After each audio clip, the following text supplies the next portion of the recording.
So maybe just starting, do we need a strategy? I think almost everyone would agree it'd be good to have a strategy. If the US-China competition is the key defining feature of the international environment now and in the future, and we should be pursuing a strategy that will lead toward an objective. That seems kind of self-evident to me. I guess this is a matter of some debate whether we need an objective at all, but I think that in the absence of an objective, in the absence of knowing what it is as a country we're trying to achieve in the relationship with China, then we're likely to waste resources, frustrate our attempts to track progress, elude the broad-based domestic support necessary to sustain a strategy. And our allies and partners wish and frankly deserve to know what it is that we are aiming at and what we're not aiming at in the US-China competition. So, these good strategies articulate a desired end case and then they kind of outline how to attain it. I tried to take a stab at landing in the landing zone now, which I think I landed in, whether I landed straight up and nailed the dismount. Knees were bent, I will say. Exactly. Maybe the audience can decide. But I think in order to identify what the objective of the U.S.-China, our China policy should be, you have to start with really a big question, which is what is the world that we want to live in the future? Because that world in the future will be affected by the U.S.-China competition and by that relationship. It is that weighty, it's that important. So the objective of U.S. policy flows from the kind of order that we wish to see obtained in the world and frankly the kind of order that China poses a threat to. So generally speaking, the U.S. is sought to maintain a global order governed by rules rather than brute power, one where countries enjoy sovereignty, disputes are resolved peacefully, markets are open to trade, human rights are considered universal, democracy can flourish. America's own track record in upholding those principles, you can talk about how scattershot that has been over the years, but the principles under which we act in the world is largely rooted in that, and that is one of the reasons since the 1940s Washington has opposed hostile spheres of influence emerging in Eurasia, because they threaten this rules-based order that we wish to see obtained. So the overall goal of U.S. policy today should be to preserve the core pillars of the international order, even as specific rules and institutions adapt, and from that then you get the objective of U.S. policy toward China specifically, given that China does pose threats to some elements of the order. The aim of U.S. policy should be to ensure that Beijing is either unwilling or unable to overturn the regional and global orders. That admits for various scenarios. I mean, it's kind of abstract, but it is an objective. It is neither regime change on the one side nor accommodation on the other. It also admits for various scenarios. I mean, China might stop trying to upend the order because its leaders see the strengths of the countries that are committed to the principles and the vigor with which they oppose Chinese designs. Or they could even one day see a role for themselves and benefits for themselves in the preservation of elements of the order. Or they could become incapable of undermining the order because they're too weak, we're too strong, because its authoritarian vision doesn't prove popular in lots of other countries, because there's a relative strengthening of the powers that are committed to the liberal status quo, things like that. So there's various scenarios in which that could happen. And as I said, it rules out several other potential alternatives to that. You can imagine a medium-term policy agenda that would flow from this objective of ensuring that China is unable or unwilling to overturn the regional and global orders. But the first step in doing this is, I think, to understand what it is we're aiming at and not simply use, as we often do, descriptions of the nature of the relationship as our end state goal. Just, Richard, a quick follow-up. Is it not the case that most national security strategies start out with a big throat clear of this sort of broader international order that the United States wants to live in as being our sort of objective? Well, I'll not take the term throat clear personally, but but yes, they often do, although there are some differences between the description of the world, for example, in the Trump national security strategy and the Biden national security strategy and the Obama national security strategy. But it's that connection between the world we want and the objective we should have in our relationship with China that I think is the key here, because that is not often translated. And so if you ask members, officials in the administration often, sometimes they will sort of at least privately say, well, we don't need to get there yet. We don't need to envision an end state. We're so far from an end state, we shouldn't, even really necessarily have this debate. Others will say, well, it's competition or managed competition or competition within guardrails. But again, I don't think that we have a national project to aim at competition within guardrails. We have a national project to do things that will accrue to the interests and values of the United States, and that's preserving the elements of order that we want and defending those against China where it would transgress those. Rick, I appreciate it. Everyone had a different approach to how they were answering this question. Yours also was unique in the sense that I think you were bringing or you're wearing the hat of someone who just left government and so has been working this issue from the inside. How did you think about the question at a conceptual level? And then I'd just like to hear the broad brush of how you went about answering it. Well, I think what I saw from inside the system through two administrations, Trump and now Biden, was a struggle, right? I think when you're trying to reorient the ship of state, it's not easy. And China's a uniquely complex challenge because it doesn't lend itself to the clarity of a typical bilateral challenge or one that's bucketed to one domain. So I think we have to make allowances for the fact that this was going to be an iterative process, the fact that we're 8 years into the pivot to strategic competition and we're debating what the goals are tells us we haven't finished this process yet. The second thing that I saw up close is that I think as this sort of iterative process unfolded, the missing elements of it, the questions that remained, shaped in many ways, as Richard pointed out, debates on the Hill. They contributed to subtle hedging behaviors among our allies who assumed if there's no clear explanation of what our goal is, it must be regime change, or perhaps it was peaceful evolution. But very seldom would you get a different answer to that question if pressed. And then within the bureaucracy, I think the challenge is that, for much of the executive branch, the national security apparatus, people are coming in on rotational 2-year or 3-year assignments. They need a playbook, and that's not as simple as having a clear objective. It requires, I think, going beyond steady state formulations to more precision in each of the domains about what we want.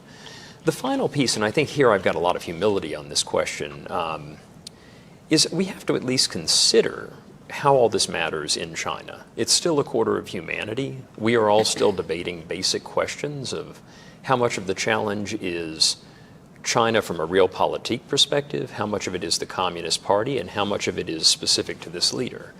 And if we don't know the answer to those questions, I think we have to be modest about the impact of our rhetoric and strategic communication on a system we sometimes don't sufficiently understand.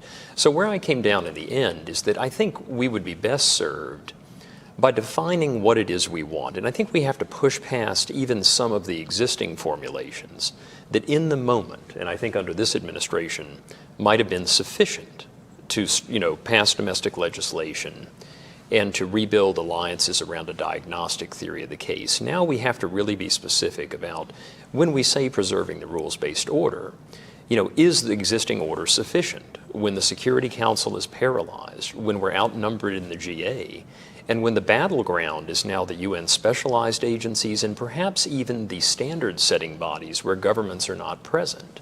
The same is true if you go through almost every domain, security issues at a regional perspective, trade and technology, or the ways in which China's fear of a democratic-led order leads it to try to export aspects of its securitization agenda on the global stage. And so I think we have to look at all of these things and be clear about what our interests are, what our objectives are, but define them more in policy terms than in terms of the flavor of the regime on the other end.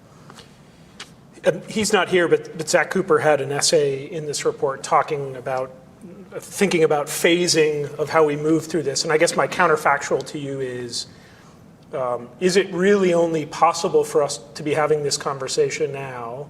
In other words, if earlier on in the Biden administration they had instead of outlining a sort of steady state, it's about strategic competition, which allowed people to fill in some of the blanks on their own, had instead forced a conversation of what a very clear goal was. Would that have worked? Would that have worked politically? Would that have worked within the U.S. government? Again, operating on the assumption that we're sort of moving from one paradigm of how we think about China, our relationship with China, to a much more competitive one. Was that a necessary sort of liminal phase? You know, it's hard to say, Jude. I mean, I think a lot of the framing was really built around pillars 1 and 2. It was about the domestic investments and about alignment.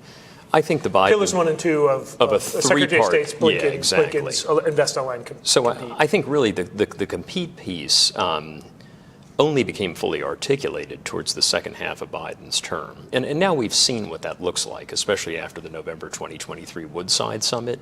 And that is, you know, a kind of hybrid arrangement where you've got very contested areas of the relationship that you're just trying to manage within boundaries until some condition changes that might allow for a different relationship. But even within that, you have some narrow areas where the interests align and where you're cooperating. And that's very different from, for example, a regime change strategy. But how you label it and then how you spell out what the steady state means for allies and for bureaucracies often runs into the politics in D.C. Because I would venture to say that what is happening in the counter-narcotics space right now is akin to a measure of coexistence. Yoon, over to you. Again, same broad question, but also curious. You discussed this to some extent in your contribution, but also, you know, a lot of your day job is as a keen observer of the discourse in Beijing and how Beijing is interpreting our actions. I'm curious how you see this conversation about end states or steady states affecting Chinese perception and Chinese strategy. That's a great question because starting in 2018, we start to see the Chinese strategists asking this question: that great power competition to what end? What is the end state that U.S. is trying to achieve? And I think they broadly categorize it into 2 categories. One is basically a contest for survival. I win, you lose. I live, you die. Or some level of coexistence, but with a clear hierarchy, that U.S. hegemony will be preserved, or China is going to surpass the United States and replace the United States as a hegemon. So those are the 2 main arguments that we see in China when they look at U.S. strategy. But I think it does help to shape how they see the end game or what they are trying to achieve with the United States. One thing that is interesting is that you see this consistent effort from Beijing rejecting the narrative of the bilateral relationship between U.S. and China as competitive. And you have to wonder why, that if this is competition as a matter of fact, why are you rejecting the facts? I think one, there's a domestic element. If it is competitive, then someone has to be responsible for the deterioration of U.S.-China relations, right? And when you ask that question, then, well, some leader will have to be responsible for it. And the other aspect of it is, I think the Chinese want to preserve some room for engagement or some room for positive spin, whether it's counter-narcotics or whether it is illegal immigrants from China, repatriation, law enforcement cooperation. I think they want to preserve that room for some positive interaction with the United States. We all understand where that came from. It came from a desire for transactionality. They want transactions, right? They want to leverage one issue against the United States for U.S. concessions on another. But that also reflects, I think, in their view, that this competition does allow for room for some cooperation, maybe on technical level or on tactical level, that under a primarily adversarial or competitive relationship, there's still the possibility to manage the bilateral relations in a way that is constructive. You just referenced the fact that Beijing, at least in external propaganda, says it doesn't accept the framing of competition. I think you scratch that about a nanometer, and you see that the conversation in Beijing fully accepts that this is a pretty brutal, entrenched, multifaceted competition with the United States. Yeah. I'm curious, to what extent do you think adopting one or the other approach on our side would in any positive way affect China's perceptions. If the United States, obviously understanding that if we were to accept an end state of regime change, which I don't think anyone is articulating, but had a much clearer vision on the victory of the United States in consolidating its position and strengthening the liberal international order, leaving open space for coexistence with China, but nonetheless having what I think would be an approach to articulating victory which Beijing would find untenable. Or we take what for us would seem to be the softer approach maybe of competition. I don't see either of those really working for Beijing. So it seems like we're damned if we do, damned if we don't, in any way that is realistic here in the United States. I think that is very true. We had a very long history of engagement, trying to shape China, trying to change China, right? And I would say that China did not believe what we said, and they still believe that we want color revolution, we want to use peaceful evolution to change China and to make China more like us. That's what our experience had been. And then now we say that, well, it's competitive, but we still aim for some level of coexistence. And I think in their view, it is translated directly into, okay, this is new Cold War. That there's no, very little space remaining for a collaborative or cooperative other than transactional relationship.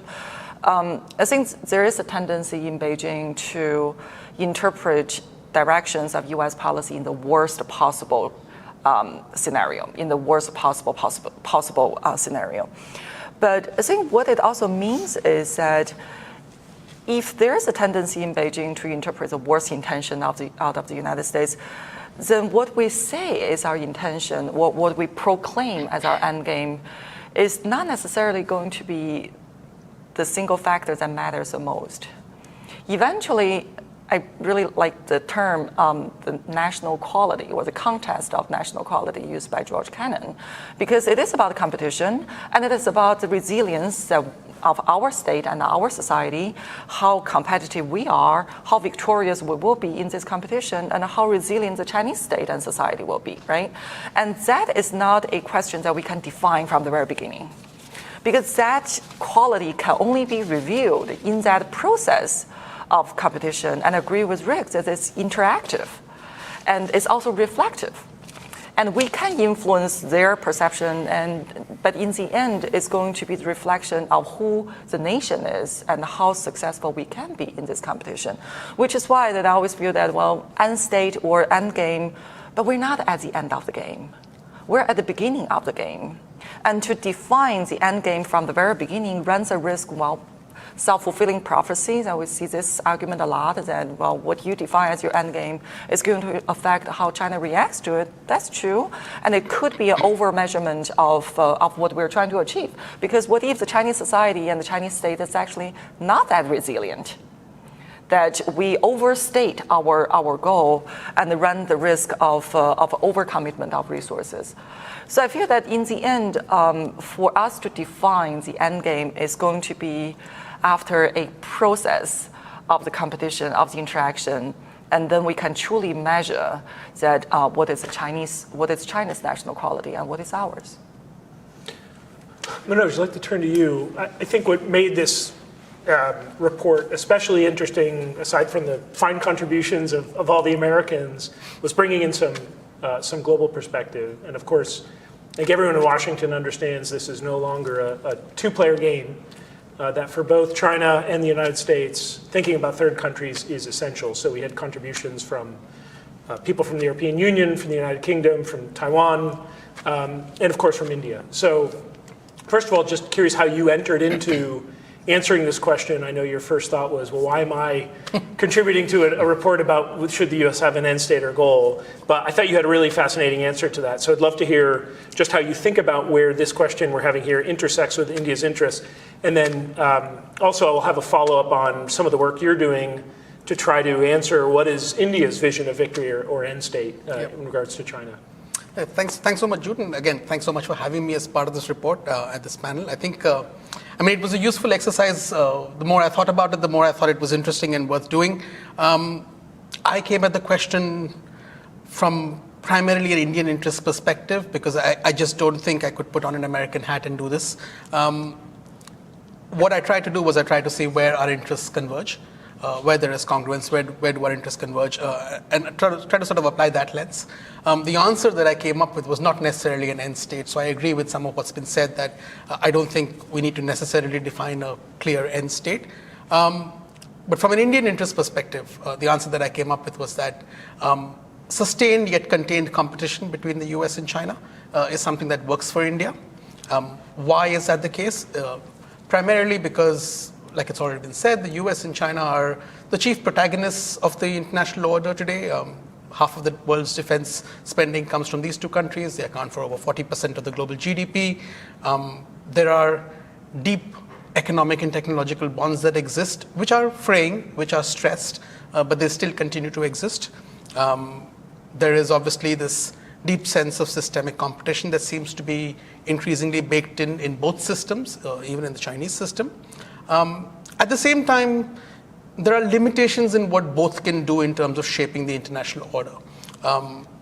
The ability of the US to be able to achieve outcomes through expressions of power like we saw in the 1990s and even in the early 2000s seems to have altered.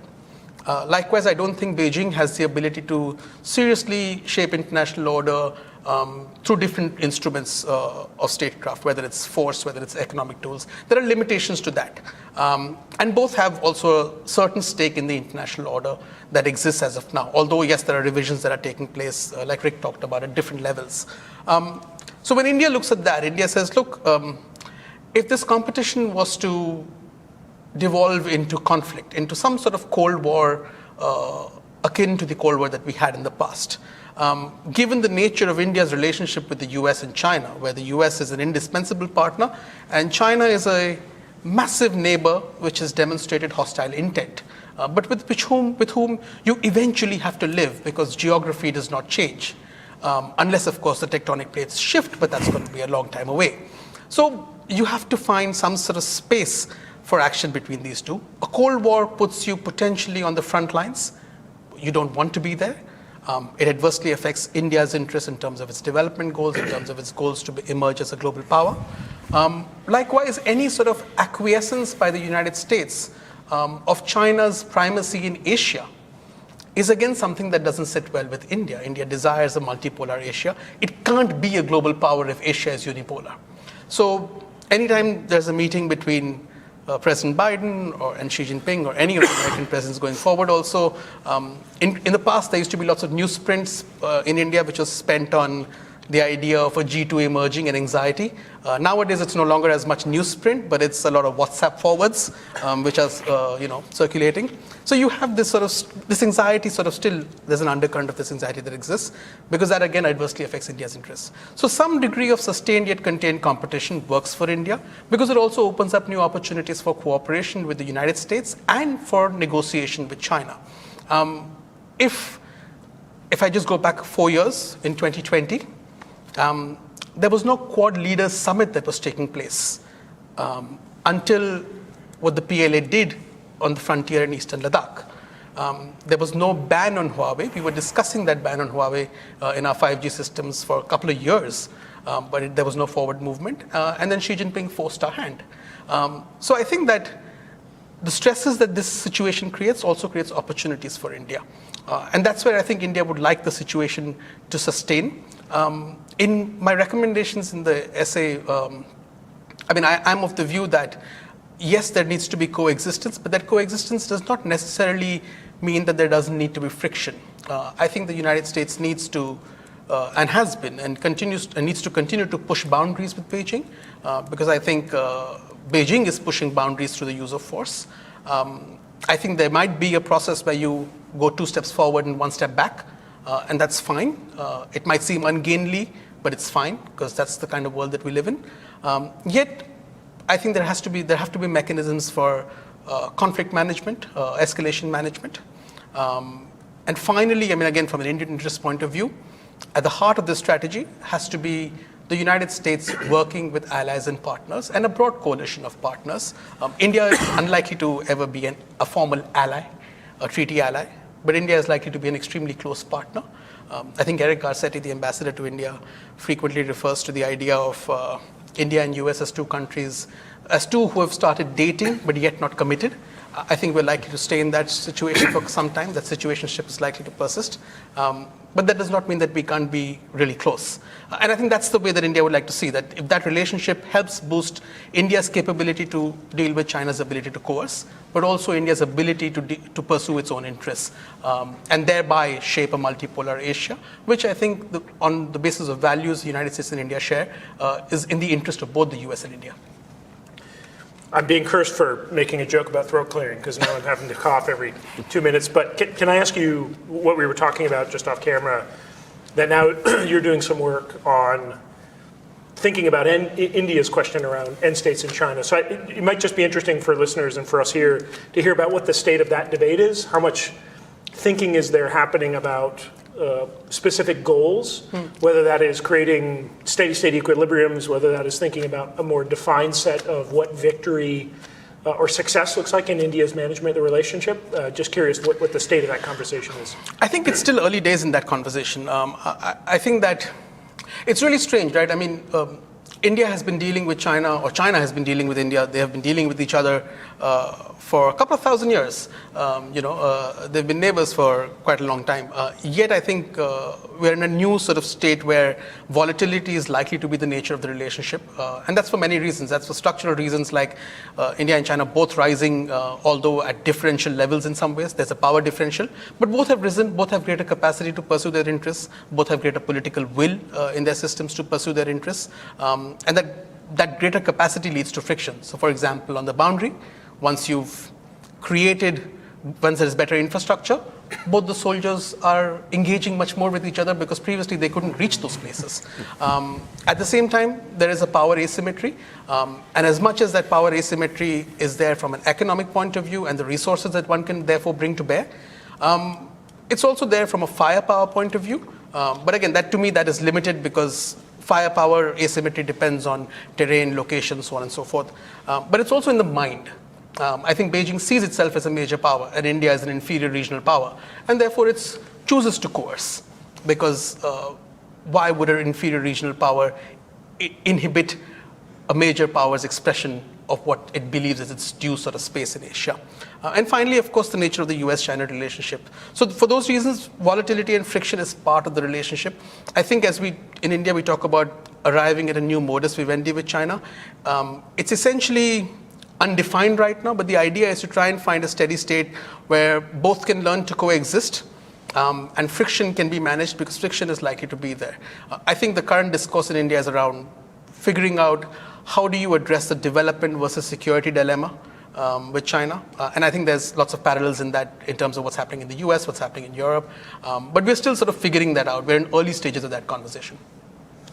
I might just linger on the allies and partners piece for a minute to see if anyone has anything to add. I think a question just to all of you, and Richard, start with you, is as we move forward, we're going to have a change of administration one way or the other.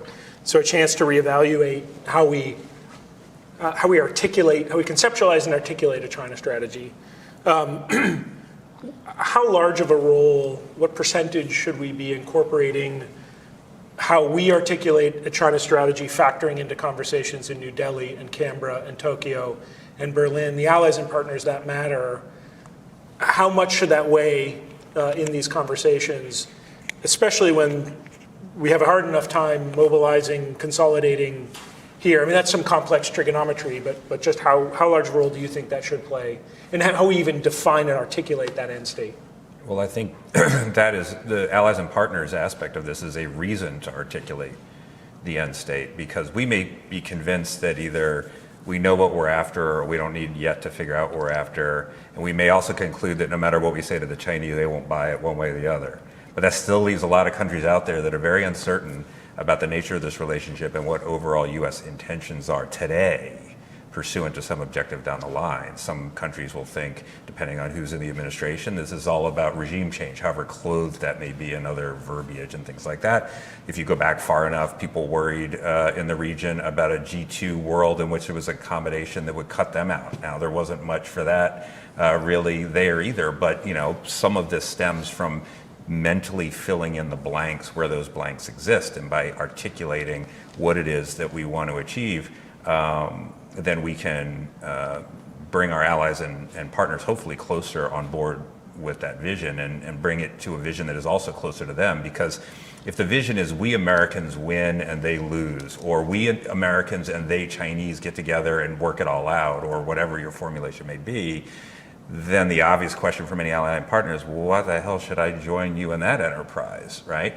The point is not that we're trying to defeat China per se. It's we're standing for something. We're standing for the principles that have benefited the United States and our allies and partners in many other countries, by the way, including China, quite well over the years. We want to preserve those things: freedom of the commons, non-proliferation, human rights, trade, things like that. And so, this affirmative, positive vision that goes beyond us and beyond China per se, I think is a key to having our allies and partners be allies and partners in this endeavor. Any thoughts? Yeah, I spent a lot of time on this issue in my last job, and what I would say is beyond even just the objectives, if you go by domain, in the security realm, in every domain, the U.S. cannot achieve its objectives without some degree of alignment with allies and partners. So, in the security realm, yes, the U.S. is still the predominant provider of security globally. In the Indo-Pacific region, of course, that's a big point of friction with China, but we have to be honest that even in that area where there's been convergence with India, with Japan, with the Philippines, that security architecture will not be available to the U.S. to pursue any objective. And when you look at other domains, trade and traditional economic interaction, the world you described is the one that I perceive. The U.S. is 20%. The EU is about 22, but it doesn't grow. China's 16, and the battle is over the remaining 42. And so who defines the norms? Who controls the architectures? That's a critical question, and unfortunately, because of our domestic politics, we are not really in that game today. Technology, and I'll just end with this one.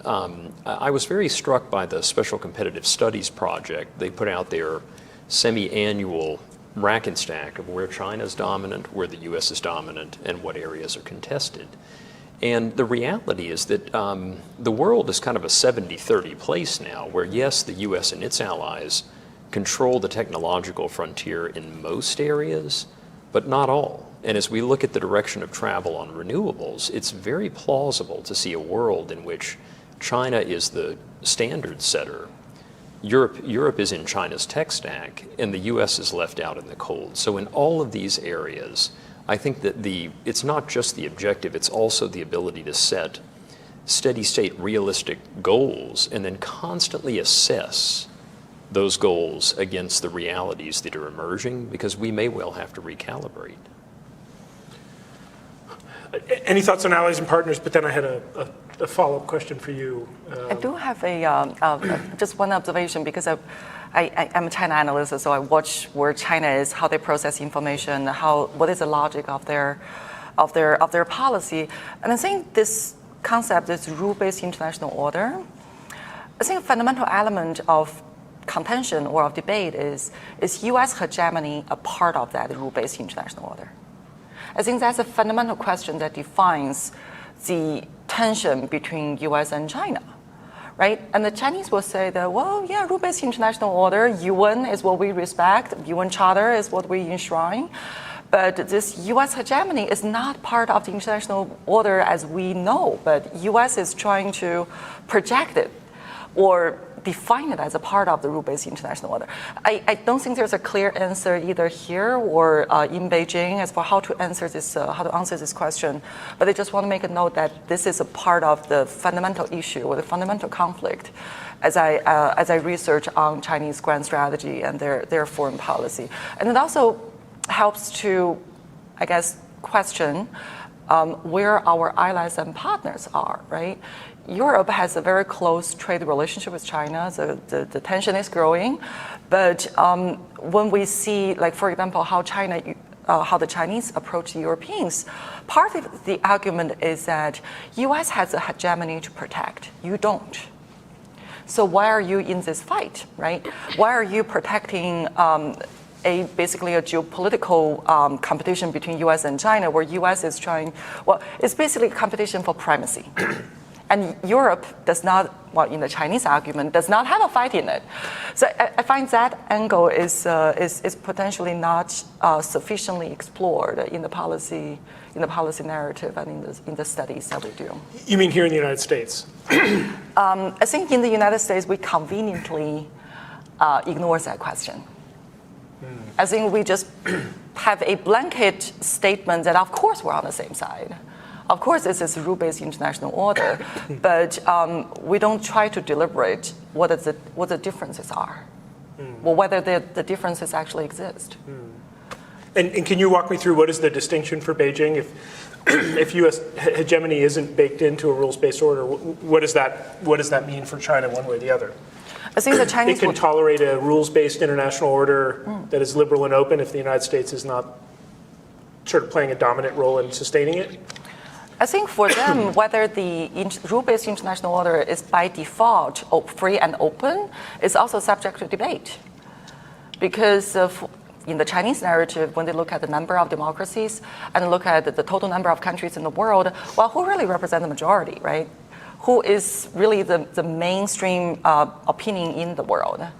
I think the Chinese do question that, and they're going to question it even more as we progress with this great power competition. But I think this element, because the Chinese essentially, they believe in power politics. They believe that power is a foundation for international politics. So, and they also see the world as hierarchical, no matter what they say about, well, small or big or strong or weak, we're all equals. No, we're not. So for them, this competition with the United States defines a lot of their goals and also their behavior. Which is why that when they hear the term rule-based international order, they're not necessarily thinking about liberalism. They're not necessarily thinking about free trade. They're thinking about, well, is U.S. hegemony on top of that order? Is that part of what the Western enterprise is trying to advance? And I think they would question that premise.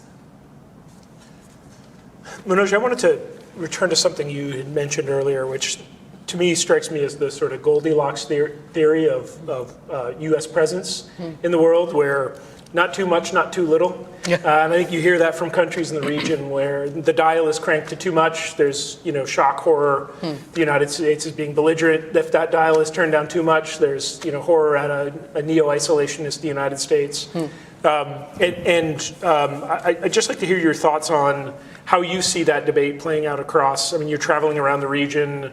Are you hearing? It almost seems like there is, to some extent, we're in a sweet spot. I don't think any country wants a U.S.-China competition because the possibility of it spinning off the rail is plausible. But at the same time, if we're in it, we're in this nice space right now because you have essentially two buyers in the United States and China. That, as you were just mentioning, in India's relationship, India, and I think there's a number of other countries who are trying to position themselves to extract benefits either in the security or their economic domain. I'm not sure the competition will always stay in that Goldilocks zone, but just curious your thoughts. Do you see it the same way, and who is playing that Goldilocks space particularly well? I'd like to say India is playing that place pretty well, but that would be hubris. I think that if I was to the first point that you made, that that there's this concern about the U.S. being too assertive. I think there's lots more that the U.S. can do and should do. I don't think I think it's just barely begun to scratch the surface in the region, particularly from an economic point of view. And that, to me, is the biggest challenge, is the internal debate within the United States about U.S. economic policy, U.S. trade policy. I think data policy, data security policy, data governance policy. It's those kind of things that will actually permit the United States to engage much more actively within the region. The Quad is one instrument through which it has done more, but I think there's a lot more that can be done, and I think countries in the region will actually be open and willing to engage with the U.S. much more. The issue comes when it comes to force presence, and that also, I think that there would be, if I just look at India. 10 years ago, I would not have necessarily seen an Indian foreign minister talk about the US, France, Australia as legitimate stakeholders in the Indian Ocean region who have the right to sort of have expressions of power in the region. Today that's changed, right? So I think that there is far greater appetite than they may be assumed in here. In terms of countries, look, as much as yes, countries are hedging and they may be cutting good deals here and there, there's also tremendous pressure. I was in Malaysia some time back and, I kept hearing from the semiconductor industry in Malaysia about how much of a stressful job it is to manage exports because, the United States has been shifting benchmarks on what kind of chips are restricted. So it's not necessarily all easy going for them. I think the countries that are doing well, the countries that are doing well are places like India, places in Southeast Asia who've done really well in terms of this hedging. And I think that's partly because they've had a history of dealing with China. And particularly Southeast Asia has a history of dealing with the United States also, and has deep business linkages also. So I think that yes, they wouldn't necessarily want to see things escalate into conflict, but I think on certain domains, at least again from an Indian perspective, I think it's welcome that the United States is pushing certain boundaries with China because China is going to push boundaries in terms of use of force. The nature of its use of force with regard to Taiwan has changed. The nature of its use of force in South China Sea has changed. The nature of its use of force with India has changed. And none of that respects even necessarily UN law, right? So as much as we may debate the rules-based order.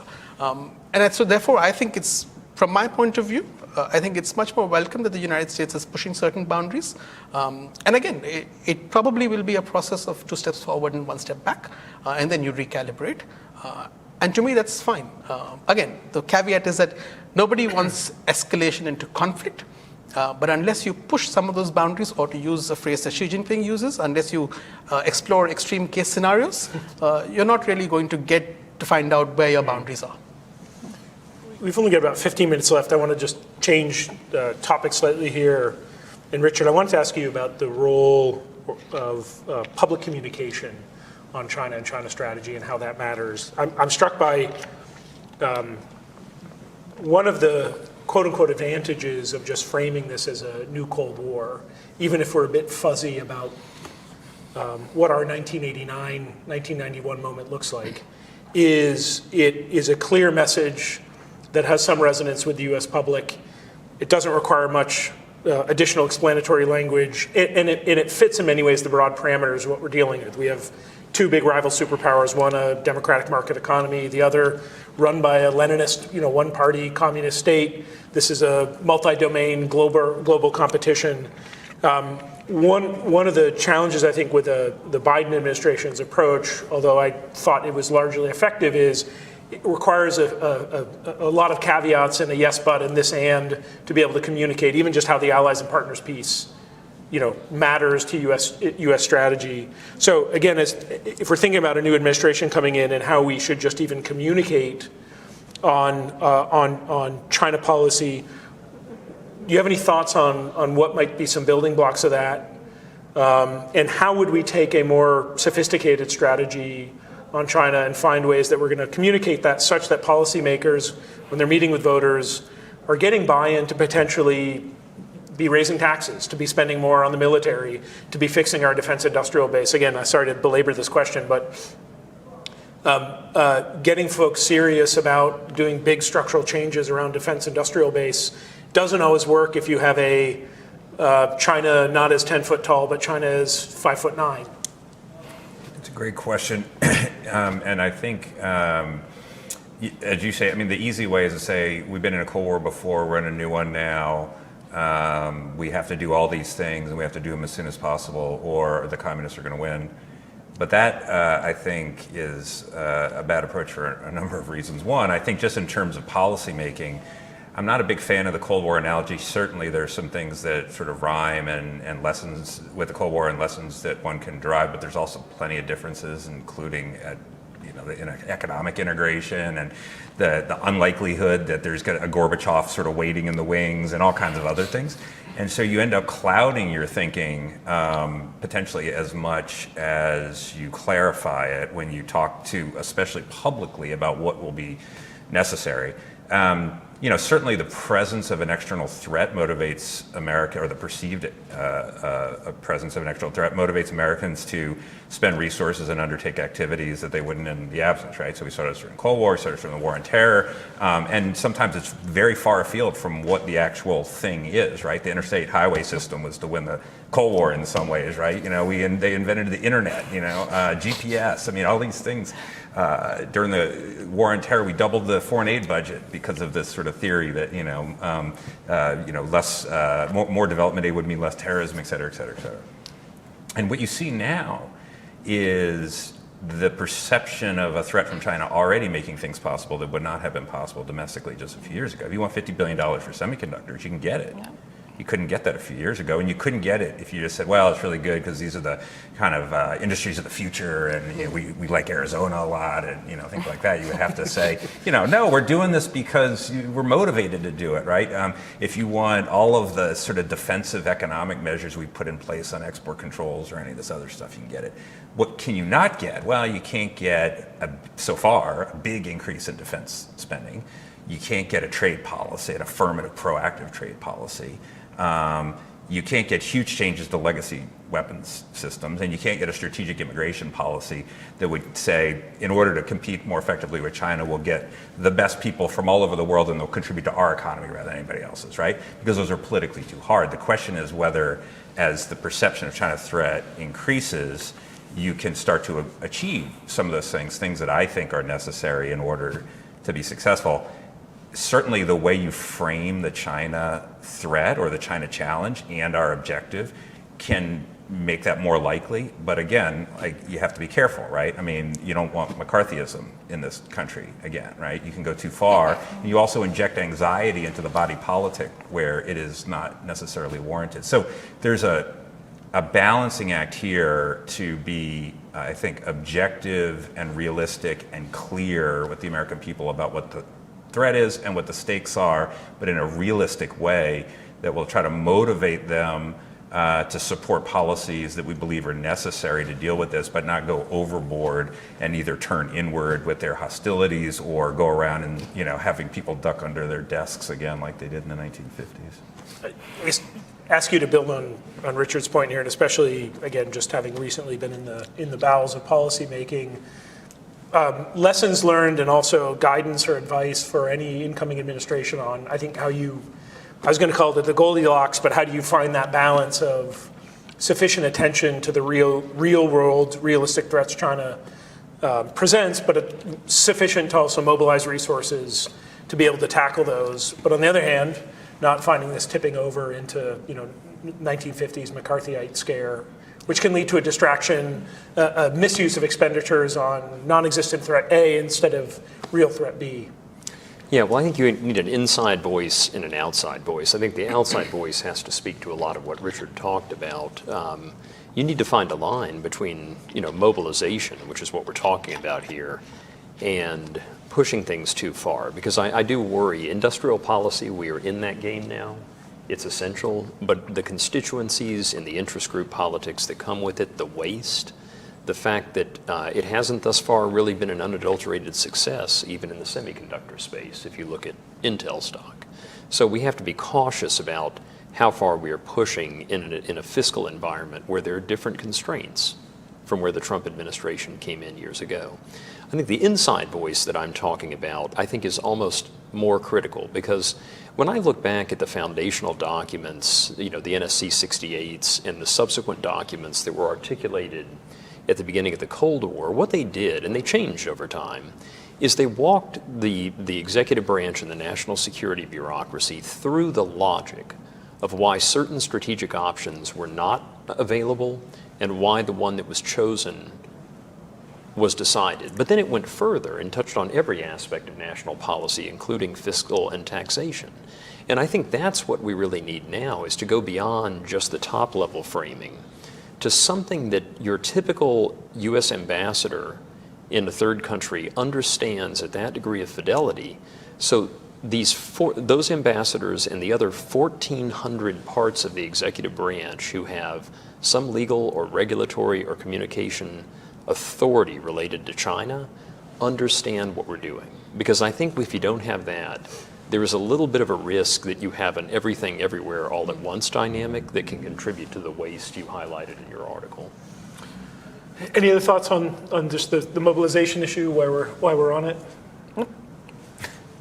Anything, again, you're having a similar conversation in India in some ways. I mean, my only sort of concern would be, particularly with industrial policy, is there are two perennial challenges of industrial policy. One is there can be tremendous mission creep. We see that in India also. We have something called the PLI schemes. And I would have hoped that would have been restricted to certain strategic or critical sectors. Unfortunately, we also have toys in them. So, there can be mission creep, which can lead to lots of wasted resources. And secondly, particularly from a US point of view, is that it shouldn't, we've heard friend-shoring, near-shoring, it shouldn't end up becoming autarky. And that, I think, would be detrimental to broader US strategic interests as much as it would be to Indian interests. We've only got a few minutes left, and I want to end early. So let me just ask a hypothetical question, which is, I think reading across all the essays, you just cut through it. I think almost everyone has some model of coexistence with China. I don't think anyone is talking about sort of defeat. I don't think anyone is talking about regime change. There's various models of how coexistence works. I think some people want more friction and see more friction as necessary for achieving that model. I think some people wanted a degree of concession to China as a way to release some pressure and find coexistence. But nonetheless, I think despite Xi Jinping's fever dream, there is no, as far as I can tell, peaceful evolution, color revolution, regime change strategy here in the United States. So I'm curious, Manoj, maybe I'll start with you.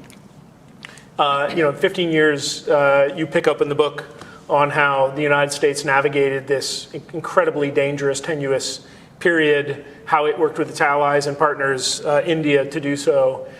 What is going to be, do you think, the sort of most important element of what India and the United States got right to be able to manage that fraught process of coexistence with a very powerful autocratic rival? I would say two things. Firstly, you don't even have to think about it. No, I would say two things. I mean, firstly, providing an economic alternative, a vision for prosperity for not just the United States and India, but also for countries in the region, linking them to your prosperity. I think that would be critical. The second thing would be being able to provide sufficient capacity or build sufficient capacity among regional actors that they blunt China's ability to coerce. If those are the two things that you're able to do, I think you're able to shape a regional architecture and therefore a global architecture where you can coexist much more peacefully. You? Oh, well, in 15 years, presumably China will be under a different leader. Xi Jinping's only 71. That's young by our standards here in the United States for a leader. We'll find out. But I think in that 15 years, what will essentially determine the result of this competition is how well China can endure the pressure, both internally and externally. And we're seeing a lot of that manifestation internally and externally. But interestingly, while we talk about this theory of diversionary warfare, that China might resort to a foreign crisis in order to divert the attention from its domestic failure, so far we haven't seen that. And diversionary warfare, if you think about the CCP's experience, is not a model that they would prioritize, but not to say that it's completely impossible.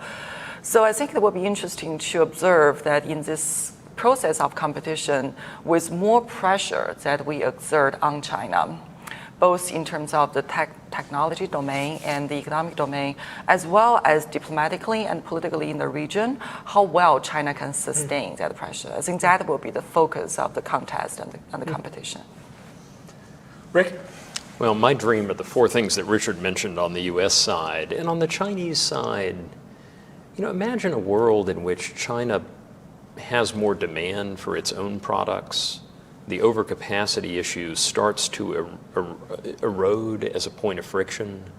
And because they're focused more on maximizing the welfare of their domestic citizens, this securitization of everything, the prioritization of S&T, it's still going to be there in all of our systems, but it isn't the dominant gene. that's a very different environment within which to shape U.S. policy than the one we face today. So I think you need both. Yeah, I would just say I think the defining feature on the American side is going to be the degree to which we bolster our own position. We've been talking about that, but for two reasons. One, because a more powerful United States active can bring about these kinds of objectives we were talking about before. I mean, better deter war with a stronger military, et cetera, but also because we should be aiming to disabuse Chinese leaders and anybody else from the notion that America and the West day is done and the next day is China's, and this is just sort of an inexorable feature of the way the world is going, and people are going to have to get used to it whether they like it or not, and you can expect the West to cling to its privileges and prerogatives, but it's, you know, it's sort of going down, so bet on the right side, and there's good reasons to think that that is inaccurate, but we also sometimes will feed the other side of that as well. I mean, on the Chinese side, I think that there are, you know, relatively simple for an American to say, but simple modifications that they could make that would take a significant amount of tension out of the system. So, for example, if they return to, you know, yes, we want reunification with Taiwan, but if it takes 100 years, that's fine by me. That would be quite different than the current posture of the Chinese government. So, you know, we can sort of say that. I would just say, you know, it's easier to obviously look at the American side. When you look at like things that we might get right, I think we have all of the underlying things we need.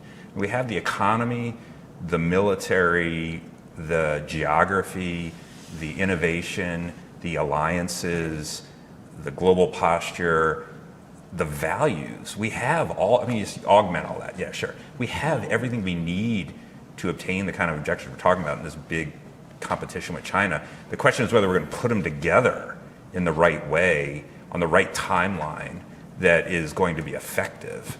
And I wish there was less of a question mark around that than there is, but I guess I'm optimistic overall. 欢迎来到六度解析，新闻背后的多维思考，带你洞悉头条背后的世界。在今日华尔街频道的六度解析中，我们将深入探究时事热点，为你揭开新闻背后的真相。在这个信息泛滥、真相难觅的时代，六度解析应运而生。我运用海量数据、人工智能整合以及专家观点，层层剥析每个故事，通过实时背景数据挖掘，确保你获得全面的新闻资讯。然而，我们关注的不仅仅是数据，更重要的是将它们串联起来。我将分析多方视角，揭示隐藏的脉络，为你提供单一媒体常常忽略的背景信息。无论是政治、经济，还是全球事务，我都将为你带来最具洞察力的分析。试想一下，拥有洞悉全局的能力，做出明智的决策，参与有意义的讨论，这就是六度解析带给你的价值。它不仅仅是新闻分析，更是一种赋能的工具。加入今日华尔街的六度解析，共同探索头条背后的故事。你通往深度理解的旅程，从这里开始。不要只是阅读新闻，要解码新闻，理解新闻，活出新闻。这一切尽在六度解析。立即订阅，不错过任何真知灼见。因为了解真相仅仅是个开始。